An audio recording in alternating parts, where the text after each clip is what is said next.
সংস্কারটা implement করা। কারণ এখানে কিন্তু দেখুন অনেকগুলো মৌলিক সংস্কারের কথা বলা হয়েছে জুলাই সনদের মাধ্যমে। এই মৌলিক সংস্কারগুলো আসলে কিভাবে সম্পন্ন হবে এটি একটি চ্যালেঞ্জ এই সরকারের জন্য।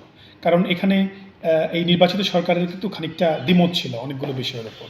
এখন আলোচনার মাধ্যমে মানে এখন এই জায়গাটিতে আসলে মানে এক সিদ্ধান্ত নেওয়ার ক্ষেত্রে যেটি প্রয়োজন হবে সেটি হচ্ছে আবারও যেই বড় বড় দলগুলো আছে তাদের সাথে বসতে হবে। বসে আবারও বৃহত্তর একটা রাজনৈতিক ঐক্য প্রতিষ্ঠা করতে হবে। কারণ আগের যে প্যাকেজটা দেয়া হয়েছে এখানে যেহেতু অনেকগুলো দ্বিমত রয়েছে, নোট অফ ডিসেন্ট রয়েছে, তো এই জায়গাগুলো আবারও আলোচনা করে এখানে এক ধরনের সমাধানের পথ খুঁজতে হবে, যেটির ইঙ্গিত আমরা ইতিমধ্যে দেখতে পেয়েছি। গতকাল আমরা দেখেছি যে জনাব তারেক রহমান জামায়াতের আমিরের বাসায় গিয়েছেন, এনসিপির যে নেতা ওনার বাসায় গিয়েছেন। তো এক ধরনের ঐক্য কিংবা আলোচনার যে জায়গাটি আমরা দেখতে পাচ্ছি যে হয়তো অচিরেই শুরু হবে। তো এইগুলো একটা বড় চ্যালেঞ্জ হিসাবে থাকবে। পাশাপাশি হচ্ছে যে মানে দেখুন মানে এক ধরনের সুশাসনের অঙ্গীকার করা হয়েছে, দুর্নীতিকে টেনে ধরার কথা বলা হয়েছে।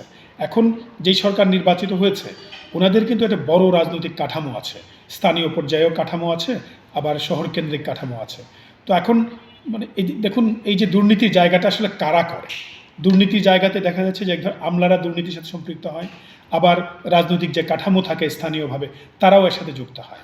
তো এখন এই যে একটা বড় রাজনৈতিক কাঠামো আছে তাদের কাছে একটি শক্তিশালী বার্তা পৌঁছানো যে এই সরকার দুর্নীতির ব্যাপারে জিরো টলারেন্স থাকবে এবং দুর্নীতি কোনোভাবে অ্যাকসেপ্ট করা হবে না, এই বার্তাটি আসলে তৃণমূল পর্যায়ে পৌঁছে দিতে হবে, যাতে করে তৃণমূল পর্যায়ের যে কর্মী সমর্থক যারা আছে, নেতৃত্ব যারা আছে, তারা যেন কোনোভাবেই দুর্নীতির সাথে সম্পৃক্ত না হয়। পাশাপাশি আরেকটি বার্তা পৌঁছে দিতে হবে আমলাদের কাছে, কারণ আমলারা কিন্তু দুর্নীতির জায়গাটি তৈরি করে দেন, ওনারা নিজেরাও সম্পৃক্ত হন। পাশাপাশি হচ্ছে যে ওনাদের মাধ্যমেই আসলে যে রাজনৈতিক যে তৃণমূল পর্যায়ের নেতারা আছে, কর্মীরা আছে, তারাও এই দুর্নীতির সাথে সম্পৃক্ত হন।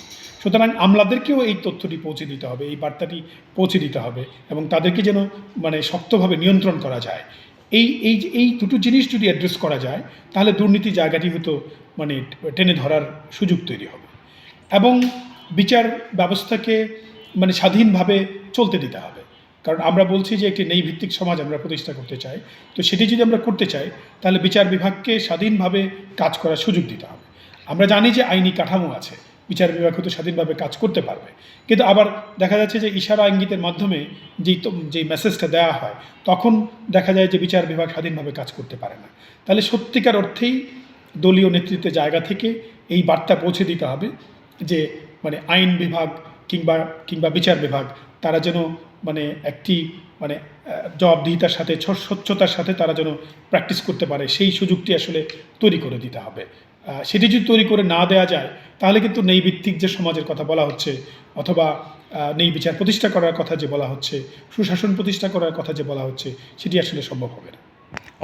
দেখুন এটি একটি বড় চ্যালেঞ্জ হবে, মানে অর্থনৈতিক যে কাঠামো, মানে আপনি জানেন যে প্রায় 17 বছরের যে আগের যে সরকার, সেই সরকারের সময়ের যে অর্থনৈতিক কাঠামো ওটা একেবারে ভেঙে পড়া একটা অর্থনৈতিক কাঠামো। এখানে আপনি জানেন যে মানে লক্ষ লক্ষ কোটি টাকা দেশের বাইরে পাচার হয়েছে। তো এই যে একটা জায়গা ছিল, এরপরে ইন্টারিম গভর্নমেন্ট দায়িত্ব নিয়েছে, ওনারাও কিন্তু অনেক টাকা লোন করেছেন, প্রায় 4 লাখ কোটি টাকার মতো আপনার লোন হয়েছে এই গত 18 মাসে। তো সামগ্রিকভাবে মানে আগের যে লোনের চাপ এবং গত 18 মাসের যে লোনের চাপ, এই পুরো চাপটি কিন্তু আগামীতে যে নির্বাচিত সরকার তাদের কাছে এটা পৌঁছবে এবং সেই যে অর্থের সংস্থান করা এটি একটি বড় চ্যালেঞ্জ হবে। আপনি এনবিআরের মাধ্যমে যেই অর্থ সংস্থান, মানুষের কাছ থেকে যে টাকা সংগ্রহ করা অথবা আপনার ইন্টারনাল এবং এক্সটার্নাল বিভিন্ন সোর্সের মাধ্যমে যে ঋণ সংগ্রহ করা, মানে এই ব্যাপারগুলো আসলে আগামী দিনে এই নির্বাচিত সরকারের জন্য একটি বড় চ্যালেঞ্জ হয়ে দাঁড়াবে বলে আমি মনে করি। আমরা দেখি না, সেগুলো তো অবশ্যই মনিটরিং করতে হবে। যেমনটি বলছিলাম যে মানে দলের বিভিন্ন নেতা কর্মী ওনারাই কিন্তু দুর্নীতির সাথে যুক্ত হয়ে যান। এখন এটির ব্যাপারে জিরো টলারেন্স দেখাতে হবে। এখন জিরো টলারেন্সটা কীভাবে দেখাবেন? দেখুন যে জনাব তারেক রহমান উনি দায়িত্ব নেবেন, উনি প্রধানমন্ত্রী হবেন এবং উনি দলেরও চেয়ারম্যান। তো ফলে উনি একটা শক্তিশালী বার্তা পৌঁছাতে হবে যে এই সরকার দুর্নীতির ব্যাপারে জিরো টলারেন্স থাকবে এবং জন আকাঙ্ক্ষাও কিন্তু সেই দিকেই আছে। তার মানে জন আকাঙ্ক্ষার ভিত্তিতে বিএনপি অ্যাজ এ মানে গভর্নমেন্ট ফর্ম করা দল, তারা যদি তাদের নেতাদেরকে এই বার্তাটি পৌঁছে দেন যে কোনোভাবেই কোনো সেক্টরে দুর্নীতিকে গ্রহণ করা হবে না।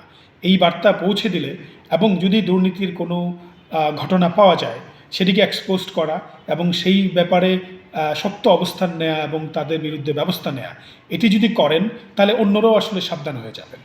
মানে হয় কি যে যেমন অনেকেই হয়তো ধারণা করছে যে দুর্নীতির একটা চর্চা আগে ছিল, তো সেই চর্চাটি যদি আবার ফিরে আসে তাহলে তো কোনো লাভ হলো না, একই রকমেরই মানে এই জুলাই বিপ্লবের পরে আর কোনো ধরনের চেঞ্জ হলো না। কিন্তু দেখুন, দল যদি নিশ্চিত করে, দলের কেন্দ্রীয় পর্যায় থেকে যদি নিশ্চিত করে যে দুর্নীতির ব্যাপারে কোনোভাবেই কোনো অ্যাকসেপ্টেন্স থাকবে না, তাহলে কিন্তু মানে আপনি দেখবেন যে দলের দ্বিতীয় সারির নেতারা কিংবা দলের স্থানীয় পর্যায়ের যে নেতারা আছে তারা কিন্তু দুর্নীতির ব্যাপারে সাবধান হয়ে যাবেন। তো এই বার্তাটি পৌঁছে দিতে হবে আমি মনে করি। এই বার্তাটি পৌঁছাতে যদি কোনো ধরনের মানে গাফিলতি থাকে অথবা এটা যদি শক্তিশালী বাস্তবিক কোনো বার্তা যদি পৌঁছে দেওয়া না হয় যে দুর্নীতির ব্যাপারে জিরো টলারেন্স, তাহলে দুর্নীতি আবার ফিরে আসবে।